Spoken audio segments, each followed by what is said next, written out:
పరిశుద్ధుడు పరిశుద్ధుడు పరిశుద్ధుడు అయిన తండ్రి, స్తుతి వందనములు స్తోత్రములు.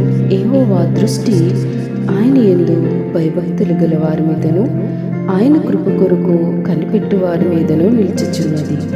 మహోన్నతుడు అయిన తండ్రి, దివ్యమైన వాక్యము ద్వారా మమ్మల్ని తృప్తిపరిచినందుకు స్తోత్రములు. తండ్రి, నీ దృష్టి నీ ప్రియభక్తుల మీద నిత్యము నిరంతరము నిలుపుతున్న దేవుడివి, మమ్మల్ని కనికరించుచున్న దేవుడివి, మా యందు కృపను అనుగ్రహించుచున్న దేవుడివి. తండ్రి, నీ కృప కొరకు కనిపెట్టేవారు ఎవడు ఎన్నడూ సిగ్గునందడు ప్రభువా. దేవా, నీ కృప నిరంతరము మా కుటుంబములపై, మా సంఘముపై, మా దేశముపై, మా ప్రాంతముపై మీరు నిలుపుచున్నందుకు మీకు వందనాలు. దేవా, ప్రార్థించకపోయినా దేవా తండ్రి, మా యందు మీరు ఎంత కృపను అనుగ్రహిస్తున్నారు తండ్రి, మీకు స్తోత్రాలు.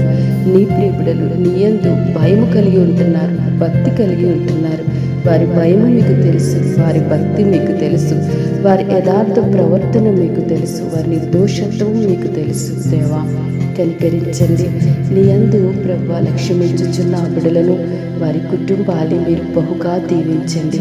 దేవా, నీ సన్నిధిలో నిలుచుచున్న వారి కుటుంబాల పట్ల నీ ఘనమైన కార్యాలు జరిగించండి. మా దేవుడు గనుడు, మా దేవుడు గొప్పవాడు, మా దేవుని మెచ్చిన వారు లేరు అని నీ ప్రియబిడలు తండ్రి ఘనమైన సాక్ష్యాన్ని పలుకులాగున తండ్రి, వారి హృదయాలు సంతృప్తితోనూ ఆనందంతోనూ నిండుకునే కృపను భాగ్యమును నీ యొక్క దయ ద్వారా నీ ప్రియబిడలకి అనుగ్రహించండి.